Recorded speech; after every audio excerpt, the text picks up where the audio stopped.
first and foremost, guys, thank you so much for taking the time to film this fan Q&A interview with IGN. I'm Terry Schwartz, and with me is the incredible director and cast of Dunkirk.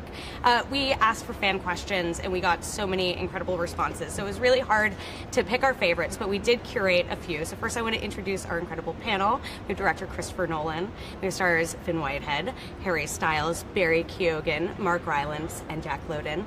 Thank you guys all so much for being here. Now, so these are fan questions, but I'm cheating a little bit because this is a fan question from me. But Mr. Nolan, I'm curious, why was the story of Dunkirk one that you wanted to make into a film? For me, like most British people, it's a story I grew up with. I don't even remember the first time somebody told me the events of Dunkirk. We grew up with it as it's almost a myth or a fairy tale. And as a storyteller, you're looking for some kind of gap in the record. You're looking for a story that should have been told that hasn't been. And this hasn't been taken on in modern movies. So to me, it's just the most exciting opportunity to tell a great story that I've known about for a long time that has such cinematic aspects to it, between the land, the sea, the air. It's just very, very exciting opportunity. Well, Finn, this question is from you, from Tara Gilmore on Facebook, and she wants to know, what's the one thing that impacted you when researching, and how did you apply it to your character? I think the thing that really got to me was just the desperateness of the situation and the lengths that a lot of soldiers went to try and get home.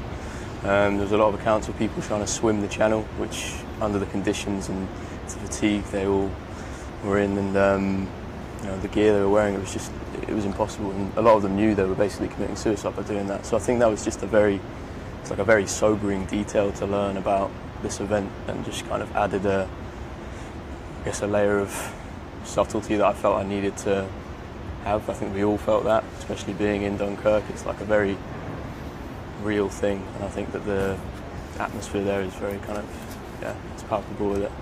It's incredible that you guys shot on location at Dunkirk. Yeah, I mean, it wasn't really something that we had planned initially. We went there to see what the reality was and what remained. And after a few days of walking the beaches with my designer and my DP and Emma and myself, it just became inevitable that we needed to be there. You walk that beach and you feel the history that's there in the sand under your feet, and it just drew us in, and it felt like something we really, really had to do. So Harry, this is a question from you, from Potato Directioner on Twitter. They want to know, why did you audition for Dunkirk? Why was this a movie you wanted to be a part of? I think when I first heard that Chris was going to be making this film, I think it just excited me straight away to watch it as a fan. I think if you're a fan of movies and a fan of Chris, it's impossible to not kind of instantly want to be involved in something like that.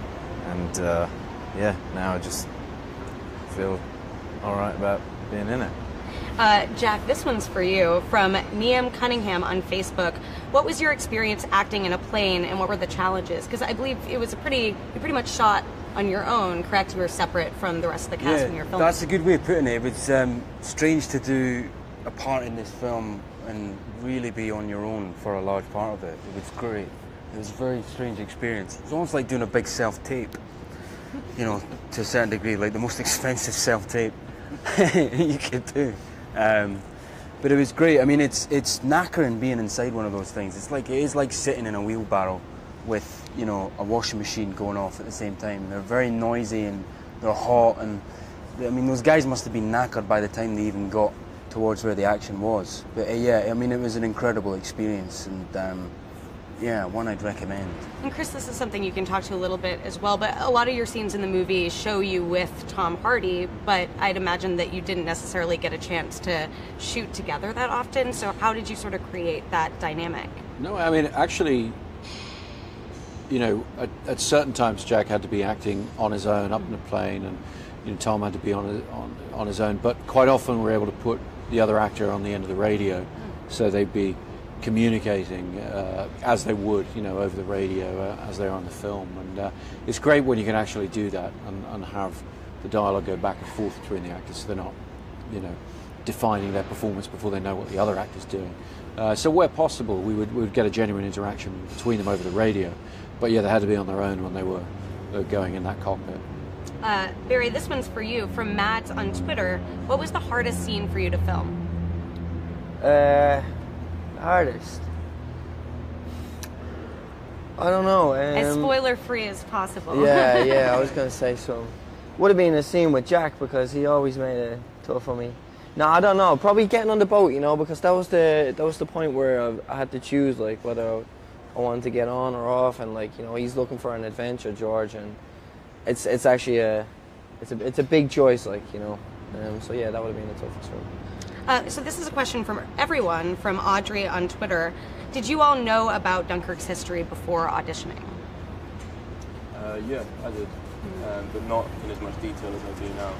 I think, like Chris has said before, you do grow up learning about it. I think by the time I was learning about the war and history, it was kind of skated over a lot of the time in the syllabus. We learn about a lot of other events, but maybe it's something to do with Dunkirk being seen as a military failure in a lot of ways. You don't go into massive detail about it. I'm curious, sort of as a follow-up, what is sort of the most interesting thing you learned about it after filming this movie that you didn't realize going in? The civilians that went over, wasn't it? You know, there was so many that went over. It was just participating, and yeah.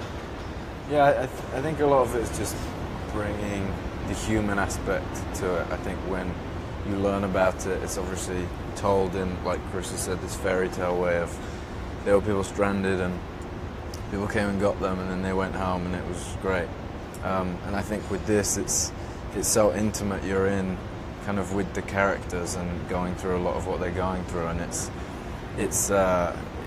so much more real, and you kind of get to see how scary it might have been. It's not just they came to get them and they went there. And I think by using the different threads of characters, you realise that it's not just two people who went through kind of all this chaos. It's each individual person had something awful happening within kind of just their little thing, and that was going on all around them.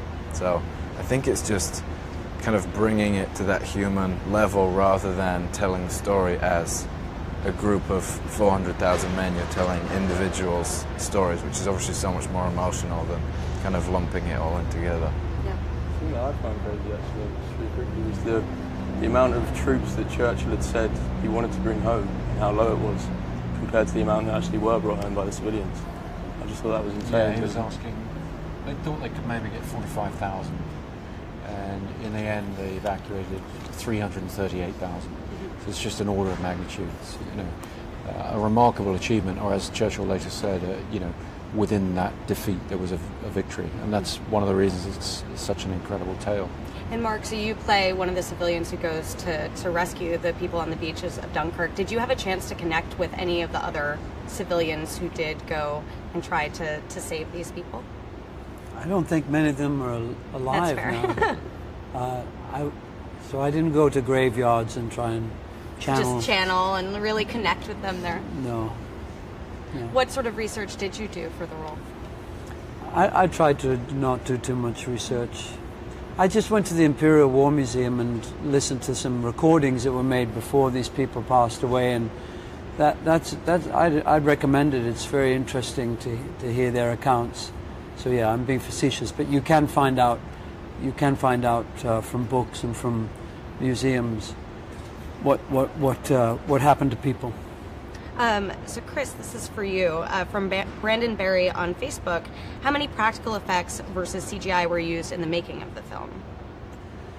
Well, really, there's very little in the film that isn't derived from real photography of some type or another. So we tried not to have anything in the film that's entirely CG. I think computer graphic imagery, the patina of it doesn't really mesh well with the reality that we're trying to shoot for by shooting on IMAX and extremely high definition and with great color reproduction and all the rest. So we tried to use more old-fashioned techniques. We tried to use false perspective sets, paintings to build out a number of troops, and we tried to marshal a lot of real elements. We tried to have thousands of extras. We had real planes. We had real ships.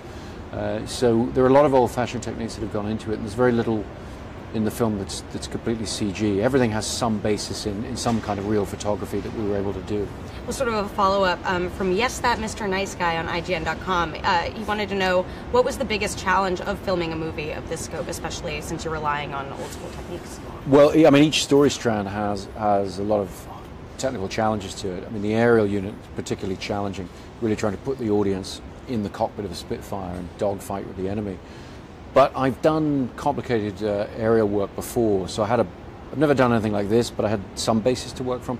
What I'd never done is work with boats, and we had what I gather is the largest marine unit in film history, you know, more than 60 boats on certain days, and so to be out there with a team trying to coordinate that and get the elements in the right place at the right time, that was extremely challenging, but we had a great team of people who maximized our resources tremendously.